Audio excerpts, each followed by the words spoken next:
गर्मी का मौसम है तो इस चिलचिलाती गर्मी में प्यास भी बहुत लगती है। ऐसे में हम क्या करते हैं, दुकान से फटाफट एक प्लास्टिक की बोतल ली और अपनी प्यास बुझा ली। खुद को तो राहत दे दी, लेकिन पर्यावरण का धीरे धीरे गला घोटते जा रहे हैं हम। बाजार में खरीदी गई प्लास्टिक की पानी की बोतल का आप क्या करते हैं? यकीनन आप बिना सोचे समझे इसे कूड़ेदान में फेंक देते हैं। लेकिन क्या आप जानते हैं, उन प्लास्टिक की बोतलों और दूसरी सामग्री से भारत सालाना 35 लाख टन प्लास्टिक कचरा उत्पन्न करता है। जरा सोचिए, अगर आपको ऐसी 2 बोतलों के बदले 15 मिनट का इलेक्ट्रिक वाहन चार्जिंग समय मिल जाए, या मुफ्त वाईफाई के लिए एक निश्चित समय प्राप्त हो जाए, या फिर प्लास्टिक की बोतलों की बदले पेटीएम पर कैशबैक मिल जाए। जी हाँ, सही सुना आपने। तो ये फायदे का सौदा नहीं होगा क्या आपके लिए? या आपका फायदा तो करेगा ही, साथ ही प्रकृति के लिए आपका एक योगदान भी हो जाएगा। दिल्ली के सबसे व्यस्त बाजारों में से एक ग्रीन पार्क में रिवर्स वेंडिंग मशीन नामक लेटेस्ट सुविधा के तहत आपको प्लास्टिक की बोतलों के बदले इंसेंटिव दे रहा है। भारतीय लघु उद्योग विकास बैंक और Dalit Indian chamber of commerce and industry की संयुक्त पहल स्टैंड अप इंडिया और स्वच्छ दिल्ली, स्वावलंबी काशी के हिस्से के रूप में दिल्ली और वाराणसी में कुल 1000 प्लास्टिक आरवीएम स्थापित करने जा रहा है। पहले चरण में दिल्ली में 20 और वाराणसी में 40 आरवीएम स्थापित किए जाएंगे। देश भर के आर्थिक रूप से कमजोर वर्गों की मदद के लिए सिडबी और DICCI के बीच स्वावलंबन संकल्प के बतौर ये हो रहा है। संयुक्त पहल में DICCI न केवल रोजगार के अवसर पैदा करेगा, बल्कि प्लास्टिक की बोतलों से होने वाली समस्याओं के बारे में भी लोगों को जागरूक करेगा।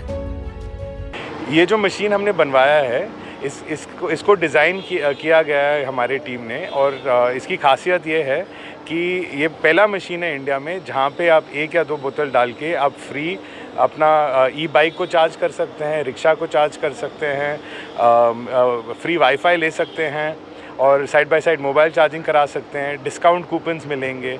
हम एक पूरा इकोसिस्टम बना रहे हैं। उस इकोसिस्टम में जितने भी लोकल वेंडर्स और छोटे स्वावलंबी हैं, उनके साथ भी टाई अप किया जाएगा एंड वो डिस्काउंट देंगे लोगों को। ये प्लास्टिक रिसाइकलिंग करने के लिए उनके प्रोडक्ट्स पे डिस्काउंट मिलेगा। उससे उनका भी बिजनेस बढ़ेगा और लोगों में समाज में ये वैल्यूज़ भी बनेंगे कि ये जो प्लास्टिक है इसको ऐसे फेंका ना जाए, इसमें वैल्यू है और ठीक से डिस्पोज किया जाए। वेस्ट प्लास्टिक मैनेजमेंट आज की तारीख में एक बेहद ही अहम मुद्दा है। साथ ही अगर ऐसा कोई इकोसिस्टम बन सके जिसके सहारे न सिर्फ वेस्ट मैनेजमेंट का काम हो, बल्कि रोजगार भी उत्पन्न हो, ऐसा सब सोचकर ये कदम उठाया गया है। और इस पूरे प्रोसेस में सरकार भी इनकी मदद कर रही है। इस प्रोसेस को आसान और कामयाब बनाने के लिए स्थानीय नगर पालिका पार्षद इन्हें सही जगह की पहचान करने और इन मुद्दों को हल करने में मदद कर रहे हैं। गवर्नमेंट इंसेंटिव ये है कि गवर्नमेंट ऑल म्यूनिसिपल कॉरपोरेशंस को जिम्मेवारी दे रही है कि उनके एरिया में जितना प्लास्टिक जनरेट होता है, that has to be first segregated at source, then transported in a separate manner and then disposed of or recycled in a separate recycling facility. Okay.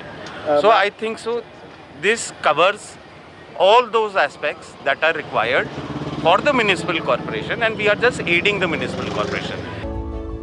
Green park market में अंकेश राठौर ने बताया कि ये machine कैसे काम करेगी। उन्होंने ये भी कहा कि वो खुद जाएंगे और सभी लोगों को इस उद्यम के बारे में बताएंगे, साथ ही इंसेंटिव के बारे में भी लोगों को सूचित करेंगे। पहले तो सबसे पहले हम यहाँ क्या करेंगे, जो लोग होते हैं, जो बोतल वगैरह होती है, तो हमारे पास शॉप है आसपास की शॉपों को जाके हम बात करेंगे। वो जैसे कुछ भी है तो 10-15 रुपये का डिस्काउंट दे देंगे, ठीक है। 10-15 रुपये का डिस्काउंट देंगे और उनके पास से जो उनका मोबाइल नंबर हम ऐड करवा के वो सब कुछ करेंगे। बाकी लोग जो घूमते हैं, कुछ लोग होते हैं जो बोतल कहीं भी फेंक देते हैं, उनसे भी बात करके लोगों को कुछ न कुछ ऑफ़र देंगे, कूपन वगैरह, तो उनसे वो इधर आएंगे। मतलब बता दें, पहले चरण में दिल्ली में 20 और वाराणसी में 40 आरवीएम स्थापित किए जाएंगे और ऐसे ही इसकी सफलता और लोगों के प्रति इसकी जागरूकता को देखते हुए चरणबद्ध तरीके से और भी आरवीएम पूरे देश में स्थापित किए जाएंगे। IANS report.